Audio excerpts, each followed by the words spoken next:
time to dish with D. That's me. This is the new improved Dish with D. Just kidding. I am bringing you my Italian favorites lightened up for you. Since now I'm on maintenance, I am going to start digging into the family archive of recipes over the next few months. So you're going to see things that I grew up with and that I'm trying to keep in my life, but try to tweak a little bit. But I will not be sacrificing taste because, let's face it, if it don't taste good, we're not going to eat it. So here's first I'm going to name this category the Italian Living Series.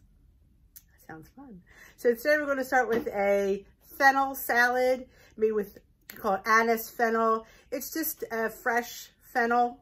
It's usually found in the produce section, and we're going to chop it and make it into a nice, refreshing salad. So let's come along. Buckle up, people. You might want to try this one. Hey, it's time to dish with D. That's me. This is the new improved Dish with D. Just kidding. I am bringing you my Italian favorites lightened up for you. Since now I'm on maintenance, I am going to start digging into the family archive of recipes over the next few months. So you're going to see things that I grew up with and that I'm trying to keep in my life, but try to tweak a little bit. But I will not be sacrificing taste because, let's face it, if it don't taste good, we're not going to eat it. So here's first I'm going to name this category the Italian Living Series. That sounds fun. So today we're going to start with a fennel salad made with, you call it anise fennel. It's just a fresh fennel. It's usually found in the produce section, and we're going to chop it and make it into a nice, refreshing salad. So let's come along. Buckle up, people. You might want to try this one. Okay, this is what the top of the anise bulb looks like. This is the bottom. I already cut it in half because I decided to do this after I started. So you cut the top off, and then you cut the bottom off. And you can get these in the regular grocery store. Now you can have this cooked or you could have it raw. We like it both ways here. So if you ever watch Rachel Ray, how she hacks that stuff, that's exactly what I'm going to do here. I'm going to cut it. And there is a core, if you can see it, right here. I'm going to cut that off, out I should say, on an angle. Put it in our other garbage bag. And I'm saving this. You'll see in a minute what I'm going to do with that. And you slice it really, really as thin as you can without being too thin, if that makes any sense. See? It's almost like matchsticks. And I separate them in my container. I like to separate them because it's easier for the marinade.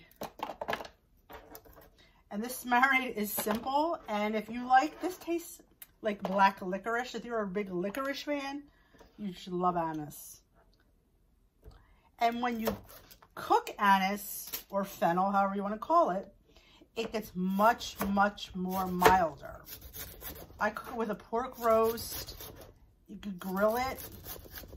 But like I said, if you're a big fan of anisette, licorice, you'll love anise.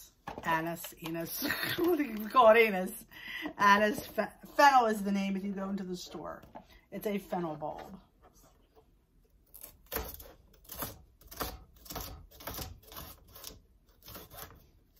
And these were always on any antipasta tray we would have growing up. Always had some marinated fennel. It's just, like I said, if you like black licorice, you will love fennel. So I'm going to keep chopping this up. And I will bring you back, because you don't see me chop it all, and we'll show you the next step. Okay, we have all our fennel nice and sliced. You get a lot from that one thing. And if you get something that looks like this, kind of sticks together, that's part of the core that I missed right here. Just go and we'll just get rid of that. Because sometimes, you know, I don't chop the best all the time. All right, so this is all our fennel. We will grab a tablespoon of extra virgin olive oil. This cute little olive oil thing I got. I was at some kind of Asian dollar store. Yep. 1 tablespoon.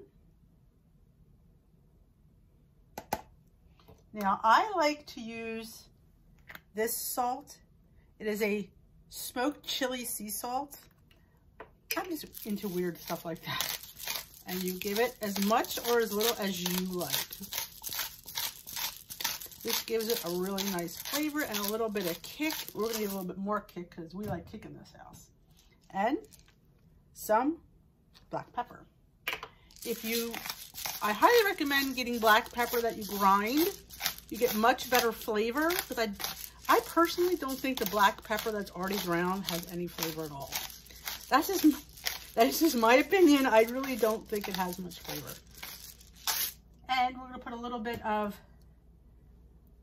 crushed red pepper flakes. Now what I do is I put a little bit in my palm, not a lot, maybe probably half a teaspoon in my palm, and I crush them up because you want them to release dried herbs and things like this. You need them to release their oils, and the best way to do that, as I bend down, is to give them a little rub. So any kind of dried herbs, I usually always crush them in my palm because you want them to release. They're pretty dry. And we saved a little bit of the fronds from the top of the fennel, just for a little extra kick and just look really, really pretty. Okay. Let me give it a toss. Yeah, you could add more olive oil. It doesn't really need it, to be honest. You know, a tablespoon of olive oil goes a long way.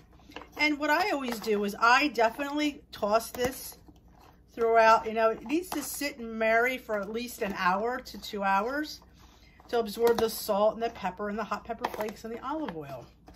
If you wanted to add a vinegar, you could.